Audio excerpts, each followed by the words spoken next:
líder, paz seja convosco.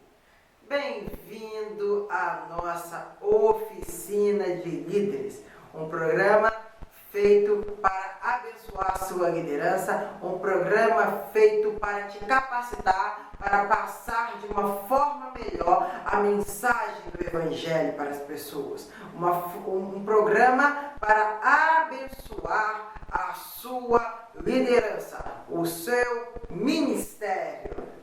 E aqui é Rian Nogueira e hoje eu vou conversar com vocês sobre um assunto que, na minha opinião, é um assunto de suma importância para o nosso ministério, para a nossa liderança, para o nosso cristianismo. Esse assunto é o autoconhecimento. Você se autoconhecer. No ramo empresarial também falam isso. Falam que você precisa saber os seus pontos fortes, pontos fracos. Não é isso que eu quero falar aqui, mas eu estou querendo dizer que é um assunto muito importante, que até fora do contexto da igreja também é um assunto muito debatido, muito falado. Tá bom? Mas eu quero trazer hoje para você três exemplos, três perfis, três questões do autoconhecimento. Três exemplos que o autoconhecimento nos ajuda, três casos, vamos usar uma palavra melhor assim, que o autoconhecimento nos ajuda, e trazendo embasamento bíblico para você entender o que eu estou querendo dizer, tá certo? O primeiro de tudo é uma coisa muito conhecida, que vários pregadores falam a respeito de liderança, que é a identidade. Com certeza você, líder que tem pesquisado melhorar o seu ministério, você já deve ter escutado pregações a respeito da identidade, Vários pregadores falam sobre isso. Identidade é algo fundamental para qualquer cristão, não somente líder. Cristão precisa saber quem ele é em Deus. Mas vamos usar aqui um texto aqui rápido. Mateus 3,17, depois você lê aí, um versículo muito conhecido, Mateus 3,17, que fala sobre a nossa maior referência de liderança, Jesus. Olha só, o texto fala sobre o batismo de Jesus, você já sabe. Versículo 17, e do céu veio uma voz que disse, esse é o meu filho querido, que me dá muita alegria. Meus queridos, você sabe que depois disso, no capítulo 4, Jesus foi para o deserto ser tentado pelo diabo. E por diversas vezes, o diabo falava assim, se você é filho de Deus, querendo colocar em xeque, querendo colocar à prova o que Deus acaba de falar com Jesus, que ele é meu filho querido que dá muita alegria. Porém, Jesus tinha tanta convicção da sua identidade que ele não caiu na ideia do diabo. Então, querido líder, isso aí eu não vou me aprofundar nesse assunto porque é um assunto muito debatido, você já escutou alguém falando isso, eu tenho certeza. Porém, querido líder, você precisa reconhecer quem você é em Deus. Se você tem dificuldade de identidade, se você tem dificuldade de saber quem é o seu Deus, você não está tão preparado para o ministério. Tá? Não estou falando que você tem que sair, estou falando que você tem que buscar um conhecimento maior de Deus. Quer ver só um exemplo? Vou te provar o que estou querendo dizer. Um exemplo aqui, o povo de Israel, Êxodo 32:1. Outro versículo, Êxodo 32:1. Olha só. O povo viu que Moisés estava demorando muito para descer do monte, então eles se reuniram em volta de Arão e lhe disseram, não sabemos o que aconteceu com Moisés, aquele homem que nos tirou do Egito. Portanto, faça para nós deuses que vão à nossa frente. Olha só que doideira, que interessante.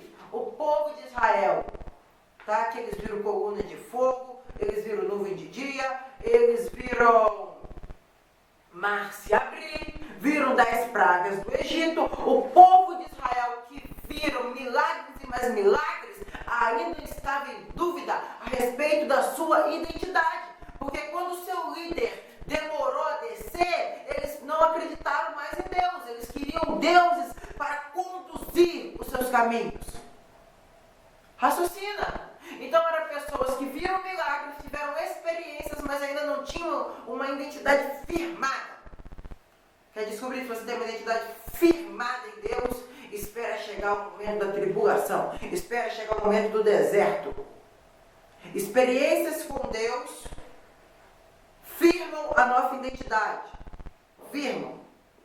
Experiências com Deus firmam a nossa identidade. Mas também tem pessoas que têm experiências com Deus e ainda não tiveram identidade firmada. Que foi o caso do povo de Israel. Tá? Busca conhecer mais o seu Deus. Quando você busca conhecer mais o seu Deus, você tem dificuldade em se desesperar e tomar decisões precipitadas como esse povo aqui tomou. Então busca um conhecimento maior de Deus. Nós, como líderes, temos que buscar um conhecimento maior de Deus para para prosseguir, dar continuidade com a obra que Deus quer que façamos. Porque quando a primeira tempestade chegar, quando a primeira tempestade vier, nós vamos estar ali firme. Tá? Qual é a diferença do barro para o vaso de barro? Raciocina comigo. A diferença do barro para o vaso de barro. Eu tenho aqui, pegar aqui, eu tenho aqui um vaso de barro. Qual é a diferença dele hoje para um barro comum? Tá? Eu conheço pouco de olaria, porém isso daqui qualquer pessoa que sabe muito pouco vai entender o que eu estou querendo dizer. A diferença é que ele passou pelo fogo. Não é verdade? Antes ele era só barro. E se chovesse, se molhasse, iria desmanchar. Hoje ele é um vaso, ele é rígido, ele é firme, ele passou pelo fogo, onde criou firmeza. Líder, você precisa, eu preciso criar firmeza em Jesus. Hoje, eu sei o Deus que eu sirvo. E por mais que venha tempestade no meu ministério, por mais que venha dificuldade, eu não desisto. Eu mantenho a minha posição em Deus. Você precisa, né? Fique bem claro, eu não estou falando de uma forma geral, estou falando agora com você, que ainda não tem total certeza, não tem total conhecimento do seu Deus. Busque conhecimento. Vai para o quarto, vai orar, vai conhecer mais o seu Deus. E ele vai te levar para o fogo. Mas lá você vai criar firmeza. Porque se você não passar pelo fogo, o seu ministério não está pronto para prosperar. Amém? Então, a respeito da identidade, é mais ou menos isso. Como eu falei, é um assunto muito debatido. Eu não vou ficar prolongando o assunto identidade. Mas a identidade é justamente isso. É o fogo, é a firmeza. É o que nos dá base. Tá? Mas outra coisa interessante que eu acho no autoconhecimento, né? No autoconhecimento, é quando ele fala sobre o perfil. O que é isso? Vou te explicar. Calma, não se desespera. Você vai entender o que eu estou querendo dizer. O perfil é quando você sabe quem você é, quando você sabe os seus defeitos, tá? Eu vou parar por aqui, na parte dos seus defeitos. Olha aqui o que diz Carl Jung. Quando eu reconheço quem sou eu mudo. Quando eu reconheço quem sou eu mudo. Olha só que interessante. Isso aqui é um pensador. Isso daqui é psicologia. Tá bom? Psicologia é isso. Quando eu reconheço quem sou, eu mudo. Tá? Agora, pensa comigo. Eu sei que às vezes eu sou uma pessoa complicada de lidar. Estou falando de mim mesmo. Às vezes eu sou um pouco complicado de lidar. Eu reconheço isso. E a partir do momento que eu reconheço isso, eu tenho facilidade em lidar com as pessoas complicadas. Aí eu acabo não sendo tão complicado assim. Consegue me entender? Quando eu reconheço que eu sou uma pessoa que tem defeitos, eu tenho facilidade em aceitar os defeitos de outras pessoas e relevar.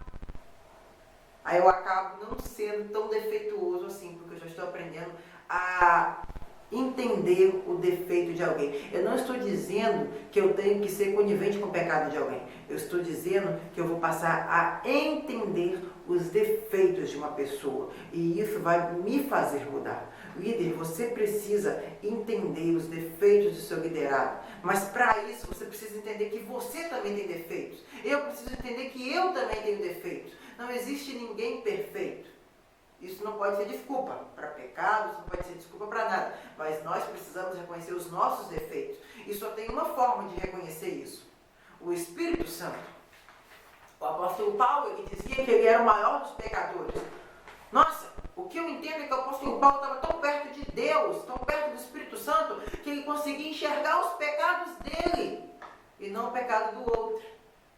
Tá? Se aproxima de Jesus. Que aí você vai enxergar os seus pecados. Quando eu me aproximo de Jesus, eu enxergo os meus pecados. E eu percebo que eu sou uma pessoa que tem defeitos, que Jesus ainda precisa tratar, que ainda não está 100%. Que eu ainda estou no caminho da perfeição. E com isso, eu começo a entender que as pessoas que têm defeito também precisam de atenção, também precisam de um cuidado. Porque quando a gente se sente superior a alguém, nós largamos ela. Porque o ser humano, ele quer ficar com pessoas do mesmo nível, de um nível superior. Ele não quer estar com alguém inferior. Então, nunca pense que você é superior a alguém. Eu nunca posso pensar que sou superior a alguém. Até porque eu não sou. Eu tenho defeitos. E quando eu entendo isso, quando eu me autoconheço, eu entendo que eu tenho defeitos, eu tenho facilidade. Eu tenho facilidade em lidar com pessoas que também têm defeitos. Olha aqui, que interessante. Atos 15, 39. Vamos para a Bíblia. Por isso eles tiveram uma discussão tão forte que se separaram. Barnabé levou João Marcos consigo e embarcou para a ilha de Chipre. Olha só, vou te explicar o que aconteceu nesse versículo. Se você ainda não conhece, eu vou te explicar o que aconteceu. Paulo e Barnabé fizeram a primeira viagem missionária e João Marcos, o escritor do Evangelho de Marcos, iria junto. Porém, por motivos que nós desconhecemos, ele não foi. E depois, Barnabé queria levar Marcos para outra viagem. Paulo discordou, porque como Marcos tinha deixado eles na mão na primeira, Paulo não queria que fosse na segunda. Porém, Barnabé aprendeu a nunca desistir de alguém. E ele se separou de Paulo para poder segurar Marcos. Aí, quando a gente vai lá para Filemão 1, 24, olha só o que o apóstolo Paulo escreveu na carta para Filemão. Marcos, vamos lá, Marcos, meu cooperador. Já pulei aqui para a parte B do versículo.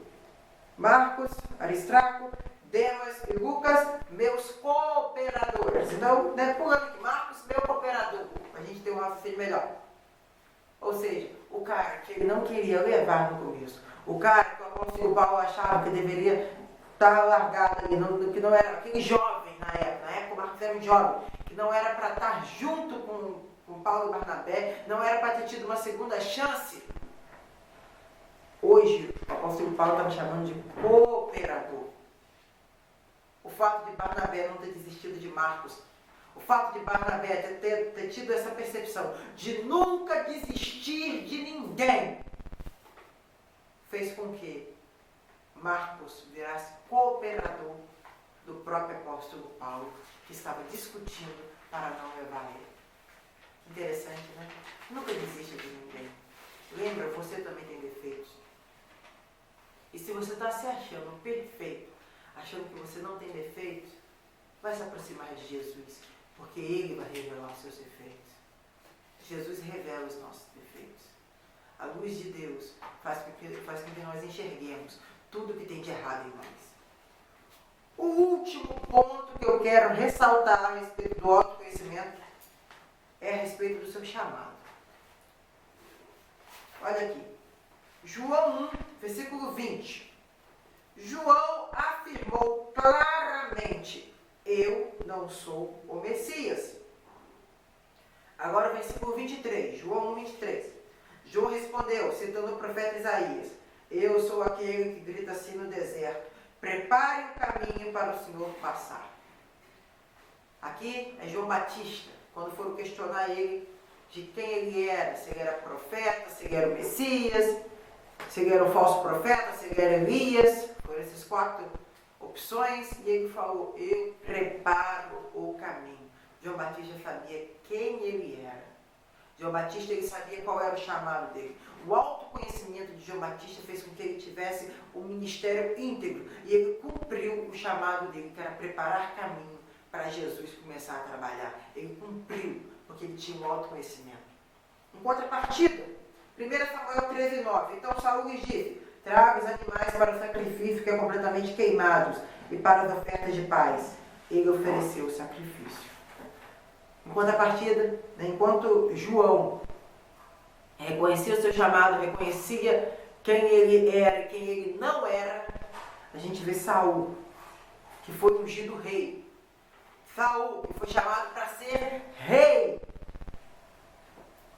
querendo fazer o papel do sacerdote, não entendendo quem ele era, fazendo o papel de o sacrifício, segundo Deuteronômio, que é onde estava escrito as leis. Se você for ler Deuteronômio, você vai ver Deus explicando a Moisés que os sacrifícios deveriam ser queimados pelos sacerdotes. Isso estava na lei de Deus. E Saul, contrariando uma lei de Deus, sem entender quem ele era, porque ele era rei, ele tinha que governar o povo, administrar aquele país, aquela nação.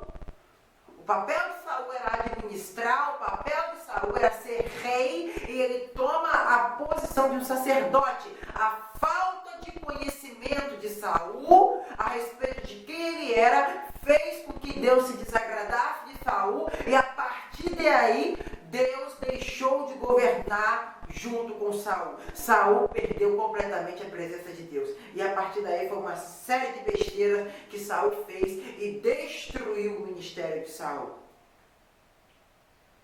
Aonde é que eu quero chegar?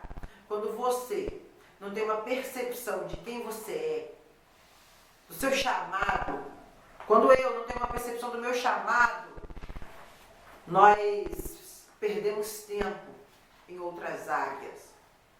Você precisa entender, olhar para si mesmo, se autoconhecer, entender o que Deus quer de você, entender qual a área que Deus quer que você trabalhe. Amém? Nós precisamos ter essa noção, entender o que Deus quer de nós. Porque nós vemos muitos casos de pessoas trabalhando em áreas por pura vaidade. Não é a vontade de Deus ela estar naquela área. Às vezes são pessoas com talentos demais para outras áreas, mas ela quer insistir em uma por pura vaidade ou por pura teimosia. E perde tempo. E o nosso tempo é precioso. E não é só ela que está perdendo tempo gastando em um ministério que ela não está tendo futuro, porque ela está insistindo. Também outras pessoas estão perdendo de ser abençoadas pelo ministério dela, porque ela ainda não decidiu viver o que Deus queria para a vida dela. Porque ela está fazendo o papel do sacerdote, sendo que foi chamado para ser rei, ou vice-versa. Só um exemplo. Então, por favor, se concentre no que Deus tem para a sua vida. Toma cuidado para não estar indo para áreas que não é o que Deus te chamou. Deus te preparou, Deus me preparou, nos deu chamados, nos deu talentos. Né? Às vezes você é daqueles que só tem um, às vezes você é daqueles que só tem dois, às vezes você é daqueles que tem 5, mas você tem talentos. Deus te deu talentos. Não seja covarde. Procura entender o que Deus tem para você. Tem 2 tipos de pessoas que não vivem chamadas de Deus. Aquelas que insistem em outro, porque não quer viver aquilo que Deus quer para ela. E também tem aquelas que se acovardam, que acham que não tem nenhum. Você tem sim chamado, talentos. Deus te chamou com um propósito, com uma visão. E eu desejo muito, do fundo do meu coração, que através desse vídeo o Espírito Santo possa estar falando com você, agora, no seu coração, te direcionando qual é o seu chamado. Amém? Deus abençoe a sua vida. Eu quero orar com você, Pai. Eu abençoe essa pessoa que está aí do outro lado da tela me ouvindo. Senhor, ajuda ela, Senhor, a se autoconhecer. Deus, a se autocriticar se for preciso. Senhor, visita.